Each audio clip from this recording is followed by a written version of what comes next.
This video is sponsored by Energy Sage. Visit the link in the description to find local, verified solar and heat pump experts in your area, as well as local community solar projects you can become a part of. Vehicle to load, vehicle to home, and vehicle to grid are all ways that you can use an electric vehicle to provide emergency backup power. How much you can provide does depend on the specifics of your vehicle, but in the past few months, when we've broached the subject of using your EV as a backup power solution, we've had plenty of valid comments about affordability, cost, and some of the alternatives that exist. And given that GM announced just last week it's opened the order books for its own vehicle-to-home solution, a solution which should be compatible with every Ultium-based EV it makes today, we thought it would be a great idea to revisit the topic of emergency backup solutions for your home and ask one very simple question. What's best?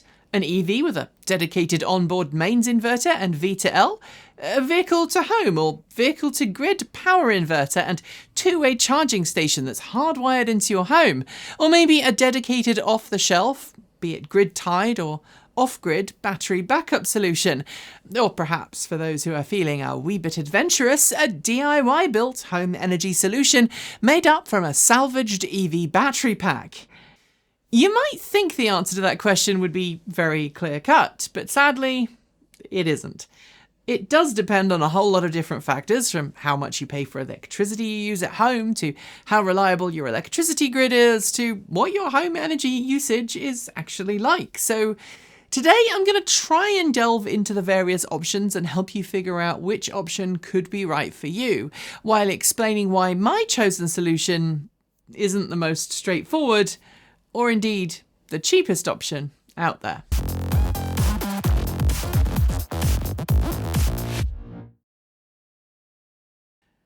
While there are plenty of really awesome people out there who have opted for a completely off-grid lifestyle, where there's absolutely no mains power available for their home, this video is going to focus on backup solutions for people whose homes are usually connected to the local utility grid in some way and can utilize power from their utility to either entirely power their home or supplement any power that they may happen to generate on site through photovoltaic solar panels, mini wind turbines, or in fact, any other renewable energy generation method. That is honestly probably the majority of the people watching this video, and exactly what you're going to be able to install and use at home will depend on a wide number of different factors, ranging from your budget to your technical skill and what the local electrical codes and building regulations are like. And because it is impossible for me to cover every single permutation of what's okay and what's not for every region of every country, I'm going to throw in a disclaimer here and note that whatever you decide to do, you should always consult a local electrician who knows the local regulations, as well as consult with your local city, county, or regional planning office. Even if your local planning laws are a little lax, as they are in some parts of the US, and you can basically do whatever you want as long as you don't blow anything up, it is generally a good idea to check first when it comes to electricity. Yes, okay, I am an ask permission, not beg forgiveness kind of person for many things, as evidenced by the fact that I just told my wife she needed to submit planning permission paperwork to get an official approval to install a window in our garage, and she wasn't very happy about that. But that's partly because I have a pathological fear of getting into trouble, which is a me thing, not a you thing. But it's also partly because we once had to sell a house where the previous owner had not carried out some alterations according to planning rules, and it was actually kind of costly to get insurance to cover that so that the person buying our home would be protected if there were issues further down the line. Given this video is kind of long, I'm going to assume you already understand the difference between V2L, V2G, and a V2H, and if you are not sure about those, don't worry because we did a video very recently on that topic, so I'll link to it in the down below. I also want to throw a bone to anyone who says that all of this backup battery solution stuff is hogwash and that we should do what people all around the world have done for over 100 years. Get an old-fashioned gasoline, natural gas, diesel, or insert organic oil of choice generator and fire that up for however long it's needed. And if you already have a generator attached to your home, it's kind of common here in the US, you'll probably also know that keeping that generator happy and healthy adds a whole layer of complexity and cost to the backup power thing. Not only does the engine inside those generators require regular maintenance, but it's also important, unless you've got natural gas piped to it, to keep whatever it runs on fresh and ready to go. Backup generators that are hardwired to your home, and also kind of pricey, tend to be a little more reliable than portable generators, but having owned several portable generators, I am more than happy to report that my EV and battery-based backup systems are far easier and less hassle to use than they were. And that is coming from someone who has a temperamental vehicle-to-home system. All of that done, let's drill down a little bit. To decide which system is best for you, you'll need to ask yourself some important questions. And the first one is pretty simple. Where do you live? If you live in an urban area with new build properties that use mainly underground electricity cabling and natural disasters that interrupt power are kind of rare, you are in the rapidly growing group of people who probably don't need a big backup solution or can survive with a very low-cost backup solution. You probably have access to mains water and sewerage, and maybe even some form of piped gas for cooking or heating. Or perhaps you don't have gas, but you have a really efficient home that can keep itself warm or cool for hours or even days at a time without using any HVAC. And if you have internet, it's also probably cable or fibre, many of which come with a built-in battery backup system to keep your connection running for a short period of time when the power goes out. And if this sounds like you really don't need much more than either a portable battery bank, like the 2 or 3 kilowatt hour usable ones you can buy from companies like Bugatti, EcoFlow or Jackery, to keep essential things running during a power cut. Products like the EcoFlow Delta Pro, for example, can provide enough instantaneous power to keep a refrigerator cool, and your cell phones charged can be reasonably easily moved around, and even have the option to be charged from a portable EV charging station, meaning if you've got no power, you could just make a trip across town to a level 2 charging station that is working to top your portable battery off. However, these kinds of battery systems not exactly cheap, and if you are someone who has your own driveway or a garage, a V2L solution is going to be a better long-term solution. V2L adapters only work if your vehicle has V2L functionality, of course, but more and more vehicles, as we have noted in our recent video that we'll link to below, have some form of mains power takeoff on board. How you use it depends on your exact specifications and vehicle, but again, you should be able to run an extension cable to your refrigerator and other important appliances with not too many issues, as long as you have a garage and off-street parking. If you don't have a V2L capable car, but you have a garage you can lock your vehicle inside, well, maybe it's worthwhile looking at an aftermarket inverter you can attach to your EV's 12-volt starter battery. While this is certainly a DIY route, and most automakers don't have a problem with it, there is of course a risk you might do something that upsets your EV and requires a service visit. But in my experience, as long as you follow any number of the well laid out tutorials online, you should be okay to use a 1 or 2 kilowatt inverter to attach to your EV's 12-volt starter battery pack. I did this shortly after moving to the US with our Nissan Leaf when the power went out at our rental townhouse for nearly a week. I was able to get enough power from the Leaf's onboard 12-volt battery pack and also the main battery pack to keep a small fridge operating, power some LED lights around the house, and keep 2 very bored teenagers moderately entertained. But there are some big downsides to my last suggestion, namely that some EVs require you to keep them powered on while you're operating a mains inverter off of that 12-volt starter battery. This is because such a setup relies on the car's main traction battery topping up the 12-volt battery using its DC to DC converter, while the mains inverter gradually drains said battery. If you leave the vehicle off or indeed let it power down, you could end up draining the 12-volt battery completely, and that will leave you with a car that won't turn on because that 12-volt battery is needed to turn the big battery on. And because your vehicle needs to stay on, this approach only really works if your car is parked inside a locked garage because obvious reasons. All of these solutions can, at a pinch, keep you going for days at a time. As I noted earlier, I was good for about 4 or 5 days without power, and they're also the best for renters who can't make any modifications to their home. That said, I will admit, finding a rental townhouse with a garage you can park in downstairs isn't always that easy, or in fact, affordable in large parts of the world. I'm going to throw some caveats here.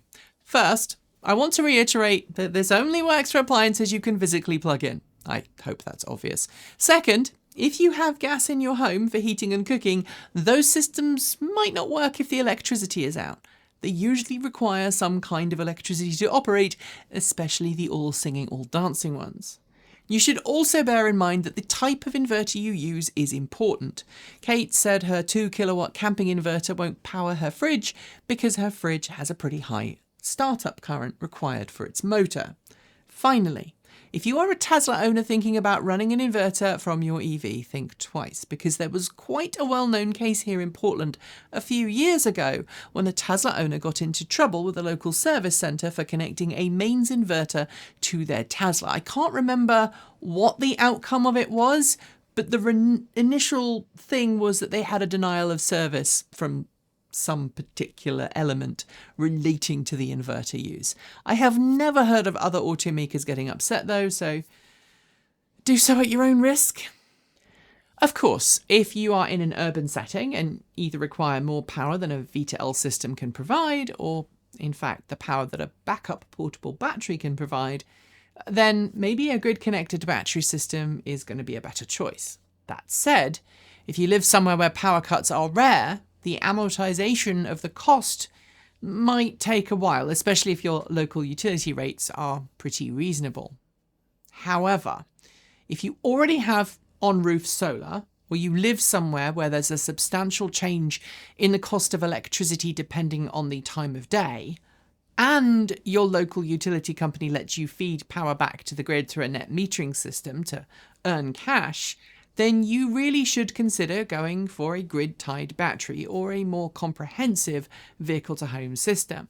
While Tesla's Powerwall comes to mind first as being capable of operating as a virtual power plant in many parts of the world, including parts of the US, which allows you to send power to the grid to earn money back during peak periods, from energy you've either generated on the roof of your home during the day or perhaps charge the battery up with during a low demand period, battery systems from rival firms are now coming to market, promising a similar function in the future, or have a roadmap that's already including early testing. And I should also note that some vehicle-to-home systems are following suit, with both Ford and GM hinting that one day their respective systems will, nationwide, allow you to feed power back to the grid during peak demand periods. In fact, if you live in the right part of the US right now, you may already have access to that feature if you have a Ford F-150 and a vehicle-to-home system through a trial program with certain utilities. Programs like this can dramatically reduce the payback time on investment made in a grid-tied battery or a vehicle-to-home system. But since regulations vary wildly from region to region, and sometimes even from zip code to zip code within the same metropolitan area, it is always worth checking with your local utility before making a commitment to buy. In an urban setting where power cuts are rare, you're really just using these systems to store power and lower your electricity bill. The backup capability is a rare bonus. But what if you live in a more rural setting, or maybe you're in an older part of town with more traditional overhead power cables? If that sounds like you, it's likely that you see more frequent power cuts, and although your population density will impact how quickly electricity is back online, it also follows that a more substantial backup solution would be a more viable option for you. Older houses in an urban area are also more likely to have some form of outside emergency generator hookup. And while you might think you could just use that to plug in the power from, say, the back of a Ford F-150 Lightning or a Tesla Cybertruck's outlet, I should note here that there's a risk for upsetting the truck's onboard inverter. I'm not going to delve into details, but it's all to do with the fact that the truck uses a bonded neutral, while homes don't. To get this all working happily, you need a switched neutral transfer switch, so go talk to a qualified electrician. Everything I've said for those with rental or urban properties can work, but the more natural disasters you have in your area and the more frequent your power cuts are, the more likely it is that you need a more substantial, capable system. Vehicle to load, frankly, works just fine for the majority of people for occasional power cuts. But if you are somewhere where an earthquake or a winter storm could knock your power out for weeks or more, the benefit of having a more substantial and larger capacity power backup system are pretty obvious. For example, here in the Pacific Northwest, a major earthquake could knock out power for multiple weeks where I live.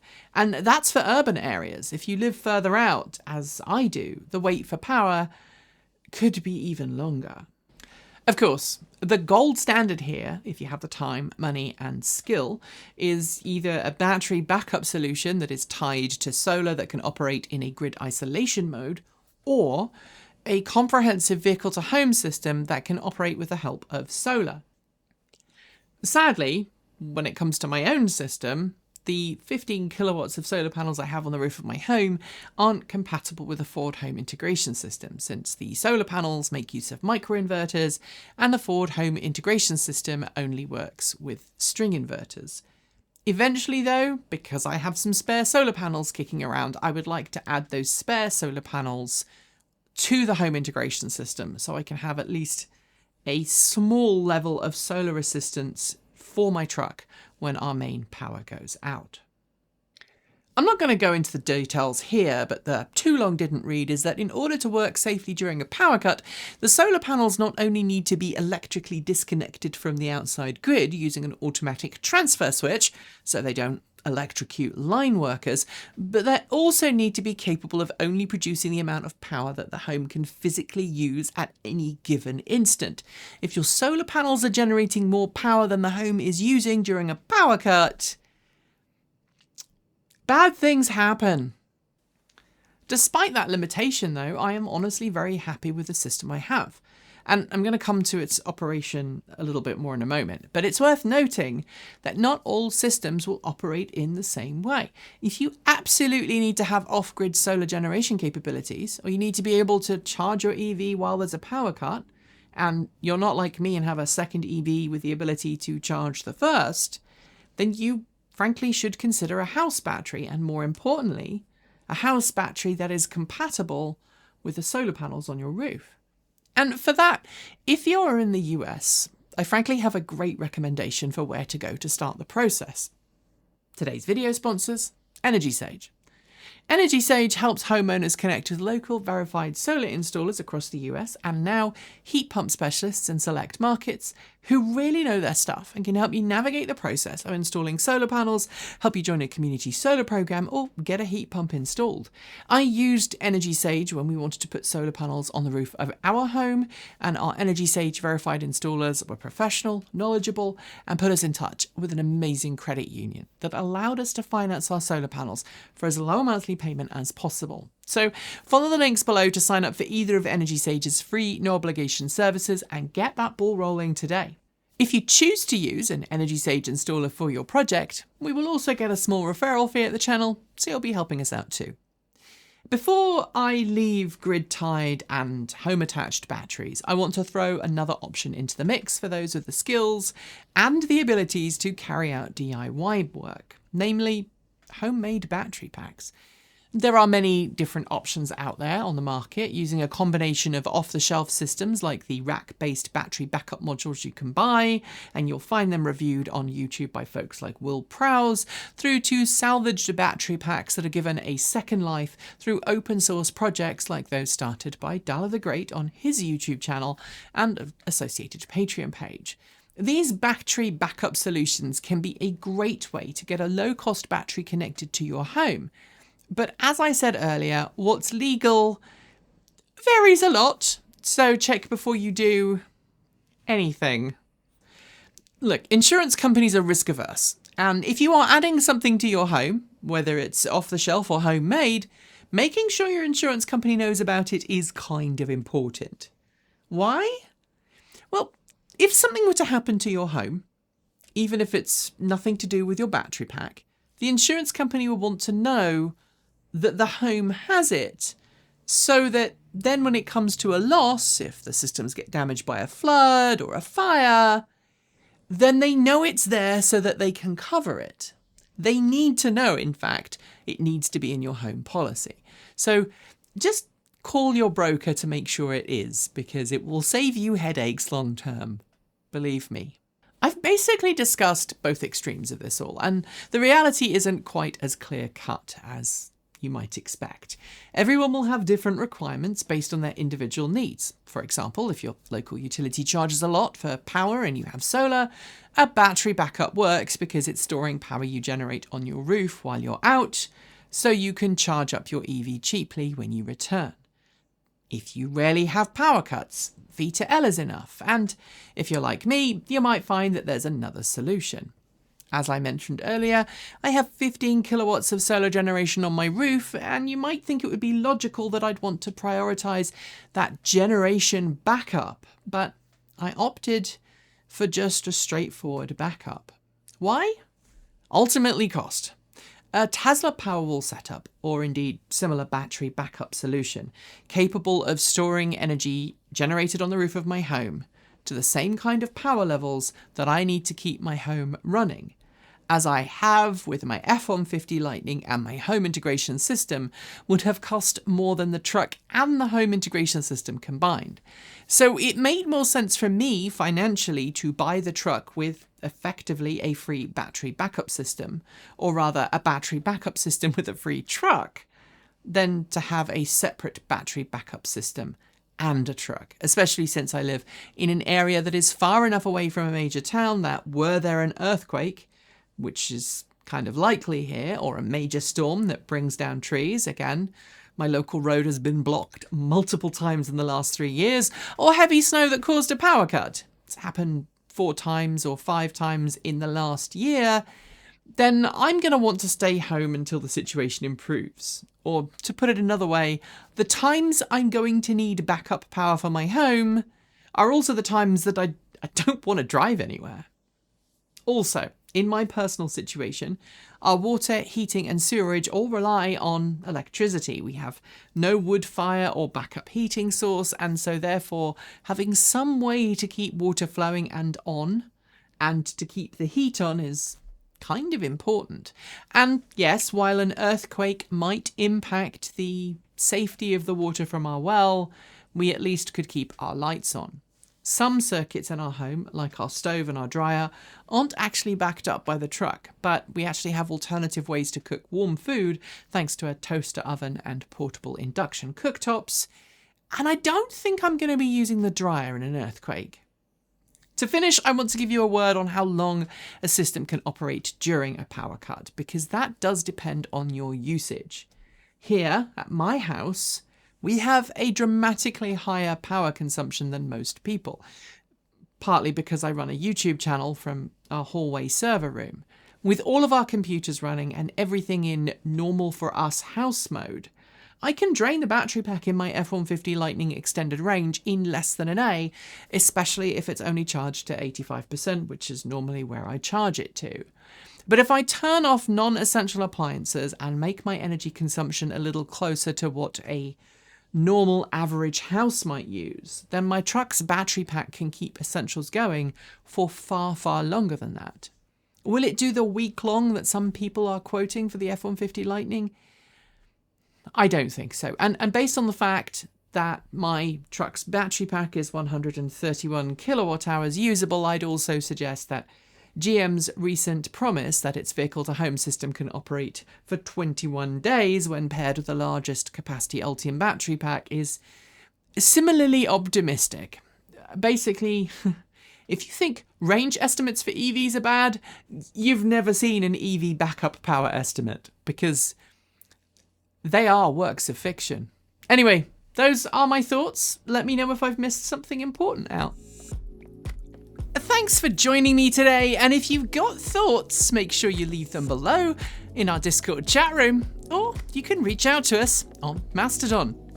Thanks to the amazing list of people scrolling by on your screen right now. They are some of the more than 1,500 people that help make this channel possible by funding it through Patreon and YouTube, covering our bills, paying our team, and making sure we can be 100% independent. If you'd like to join them and see your name listed here, just follow the links below. There are a range of different tiers you can sign up for, from as little as $1 a month, or if you pay yearly, $10.08 a year. A massive welcome to our newest supporters, Ralph Koenig, Mr. Eldritch, Dwayne Adiger, and Corey Singletray. To join our list and get your shout out, become a paid Patreon member for your week of fame. If you'd like to support us with a one-off donation, you'll also find links below to make Ko-fi and Bitcoin donations, and we even have an old-fashioned PO box you can reach us at. The address is listed below. And of course, if you're in need of some swag, you'll find our swag store link in the down below as well. This month, we are celebrating Wrangling EV FUD with a fantastic t-shirt design by our in-house artist and animator, Erin. Get yours today by heading to our Redbubble store. We've got some great content coming up, so make sure you're subscribed on PeerTube or YouTube, and we'll see you soon. We make new videos every Monday, Wednesday, Friday, Saturday, and Sunday. If you want more, the mighty algorithm thinks you'll like this video, but we also think that this one is well worth a look.